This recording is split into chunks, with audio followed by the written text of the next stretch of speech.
Lack of vision is also lack of mission. Pag wala kang nakikitang lagpas, nawawalan ka rin ng mission sa buhay. No sense of vocation beyond the walls, the murals, the petty quarrels, the personal issues and personal differences. Ang nakakalungkot pag wala tayong pananaw sa buhay, lagpas sa pader natin, sa ating parokya, sa ating simbahan, sa inyong organisasyon, sa inyong negosyo, parang lumiliit ang ating mundo. Sabi nga nila, inbreeding creates a smaller breed. This sight and vision can be blocked even by our own pride and be hindered by our own myopic perspectives.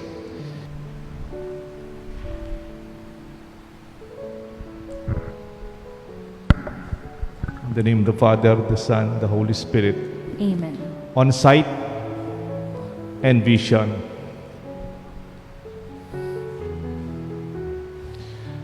Many years ago, I think more than 10 years ago, when I was assigned in the seminary, friends of mine visited me with their children. Pangalan po ng mag-asawang kaibigan ko, si Noel at saka si Rose.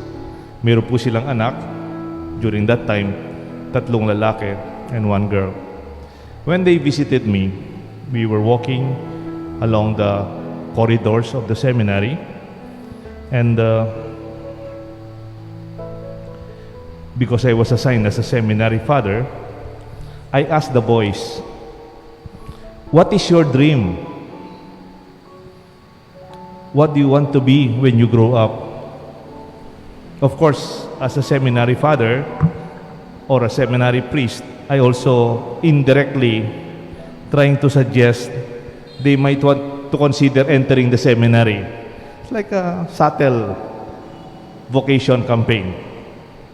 Maybe someday one of them, I pray, that would consider entering the seminary or maybe becoming a priest. That's called planting a dream. Sowing the seeds of vision, owning your aspirations with passion. Because the wall can block your sight. Ang pader, hindi mo makikita pag nakatakip sa pader ang iyong tinitignan. Halimbawa dito po sa simbahan, mayroong pader ang aming simbahan dito sa harap. Hindi ko na nakikita lagpas sa pader because I'm just using my sight, pagtingin.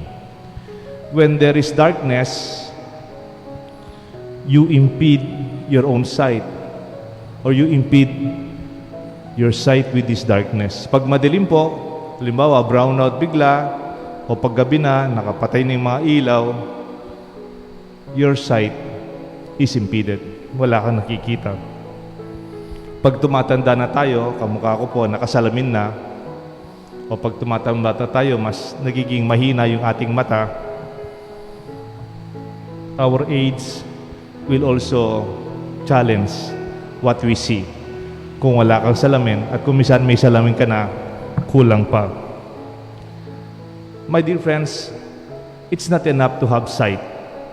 Hindi lang kumpleto na meron na tayong nakikita. Mahalaga, pwede tayong makalagpas sa ating nakikita. It's called vision. With vision, you can see beyond the obstacle of the wall. Even in the midst of darkness, with vision, you will see. Even your eyes are weak. Or even I may say, you may even be blind. With vision, you can see clearly. Ang nakakatakot daw, hindi lang yung taong meron siyang hindi daw nakakalungkot yung wala kang nakikita. Ang nakakalungkot, wala ka na nakikita, wala ka pang pananaw sa buhay. That is positive. It will be better. We will overcome this pandemic. You can say, it will be better. That is a vision. Kahit nakikita natin 17,000, 18,000 ang mga kaso ngayon, don't be disheartened. Kung tinitignan natin, nakikita natin mga kaso ngayon, talagang you will be disheartened. Parang hindi na natatapos. Kala ko nga noon, Pag nagkaroon na ng vaccination, bababa na yan. Now, we're back to the highest levels, higher than last year. And yet, if you have vision, you will say, tomorrow, it will be better. Yung may sakit ngayon, you will be healed. Marami na po ngayon, kahit marami nagkakasakit, marami na rin nahihilom. Kasi alam na po ng mga doktor how to handle this pandemic virus. We just have to cooperate, participate, and help ourselves be healed as early as possible. We will end up as victors in this fight against the virus. Ito po is an expression of vision. Hindi lang po sa nakikita natin ngayon. Never let the crowd own your vision by understanding the future ahead of us. Huwag po kayong masyadong makinig sa maraming mga taong kumisan madilim ang nakikita, negative ang nakikita, walang pag-asa. Sometimes the smallness of this world stems out from our lack of vision. Parang nagiging maliit ang ating mundo kasi wala na tayong nakikita lagpas sa nakikita ng mata. Nung nga, tawag ko yata niyan sa isang homily ko, intramurals. Ano po yung intramurals? Intra, within, murals, wall. Kaya nga sa Manila, di ba po sa Manila, doon sa malapit sa Manila Cathedral, merong intramuros. All the old cities before, they were protected by walls.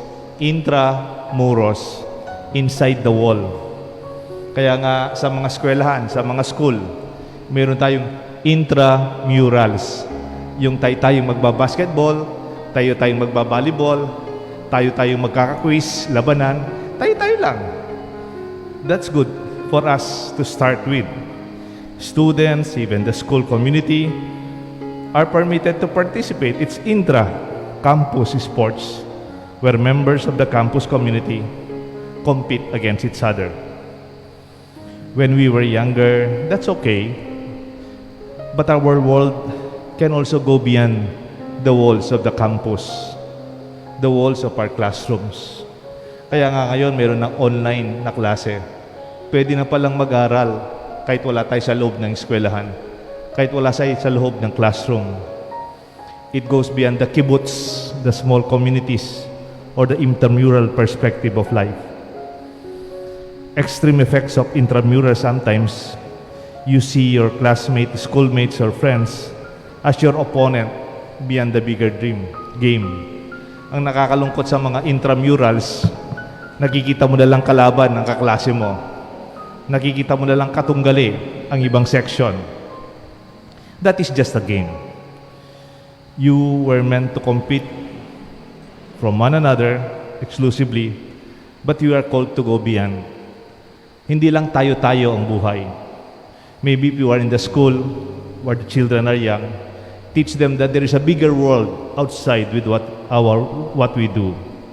We can look inward, intramuros, and yet there's the possibility to be myopic, parang nagiging makitid ang ating pagtingin.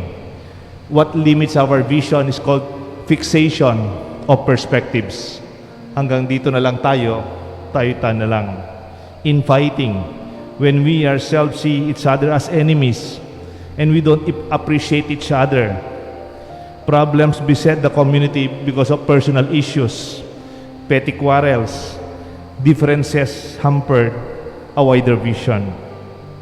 Lack of vision is also lack of mission. Pag wala kang nakikitang lagpas, nawawalan ka rin ng mission sa buhay.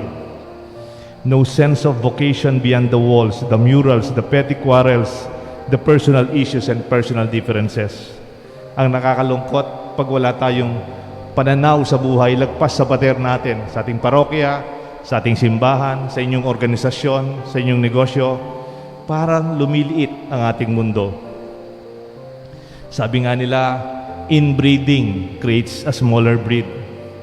This sight and vision can be blocked even by our own pride and be hindered by our own myopic perspectives. May panahon po, ang trabaho ko, I was facilitating pastoral planning sa mga parokya, especially when I was in the Social Action Center, PPC2, AIPP2, AIP33. I was part of the committee facilitating planning, visioning for every parish. Meron po isang parokya, they had a lot of conflicts among leaders, but the leaders are intellectuals, magagaling. They were articulate, and they had strong personalities, but they were always clashing with long debates and arguments with the details of the formulation of their parish vision and mission and goals. Arguing. Kami pong nagpapasilitate, talagang nauubos yung gabi. Puro argumentation. Puminsan nagiging personal pa. Bigyan ko ng example. They were formulating a statement. Ang ating parokya, ang kiyakatang parokya, makadiyos siya at makatao. Okay na, no? Pero may argument. Dapat mauna muna yung makatao kaysa sa makadiyos. Kasi hindi ka pwedeng magiging makadiyos kung hindi ka pa makatao. Tapos sabi ng, hindi. Dapat makadiyos muna tayo. Ang ating pagmamahal sa Diyos, bubuksan ang mata natin para maging tayong makatao. Alam niyo po, we spent almost one night debating, arguing, only to realize later, actually, the parish really needed a vision. They had so many potential capacities, talents, and passion for their faith, but they had no vision. Precisely, kaya pala ganon, sila na lang ang nagkakaroon ng tunggali. They saw each other's limitations, differences, and mistakes, arguing and being defensive. Their energy and time were wasted. Kunsari, makikita ko, nung Sunday, nagbasa ka, hindi kayo naka-uniforme. Ikaw, nag-commentator ka, yung naka-white ka, hindi, wala siyang pleats. Yung sapatos mo, hindi black. Ganyan po yung argumentation nila. You know, after many sessions, after many evenings of planning, the parish vision finally was born and articulated.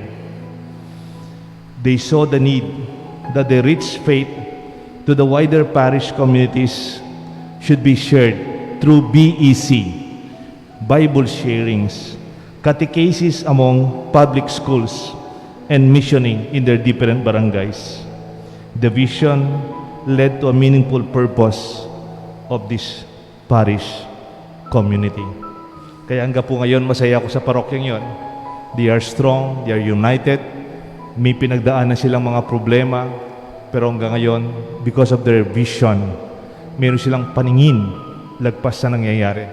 Like Jesus in the gospel as He proclaimed, "The Spirit of the Lord is upon me, and He has called me to bring tidings to the poor, good tidings to the poor, to proclaim liberty to captives, recovery of sight to the blind, and to the oppressed to go free, and to proclaim a year of favor acceptable to the Lord."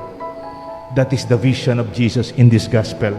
Doon may mga taong kumokontra, the people from Nazareth, His own people, they did not believe in Him kasi nakikita lang sa Kanya, anak siya ng kalpintero. He's just a son of Joseph. Taga rito lang yan, bata lang dito yan. They did not have a vision for Him. Sana po sa atin, tayong mismo matatanda na, we will have vision for our children. Itong batang to siguro someday magiging magaling na tao. Kasi ngayon pa lang magaling na siya. Ito siguro yayaman kasi masipag siya. And help them to dream. Plant the seeds of vision. Plant the seeds of dreams and aspirations among the young. By the way, naalala niyo po yung mga batang sinama nung kaibigan kong si Noel at si Rose sa seminaryo? Tinanong ko sila, do you want to become priest? Or what do you want to be when you grow? Mga lalaki po sila, 3. Sa babae noon, wala pa yung bunso. Sabi nila, ano yung gusto mong maging? Sabi ko sa nila, baka gusto nilang magpare. Eh, malilit pa lang po sila. Sabi nila, gusto namin, super friends. Sabi nila, gusto namin, we will be part of superheroes. We want to become superheroes. Mga lalaki po yan. Batman, Robin, Superman. Okay, congratulations. Sabi ko, malilit pa lang eh. Itong mga bata, sabi ko, sayang. Wala mang nagsabing gusto nilang magpare kasi nasa seminaryo kami, no? And then we walk around the seminary and then entertain their parents, kwentuhan kami. You know, today, 2021, yung tatlong batang yon, ang pangalan nila Neo, Jeremiah, si Nico, Jeremiah, at si Nile, Jeremiah. Yung isa, senior high school, yung isa, junior high school, at yung isa,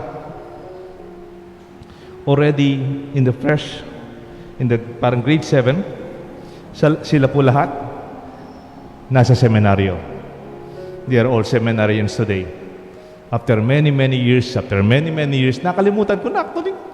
And I'm very happy. Those seeds of vision were planted in them. Let this be our prayer. It's good to have sight, but it's also good and better to have a sense of vision. May God bless us all. The Father, the Son, and the Holy Spirit. Amen.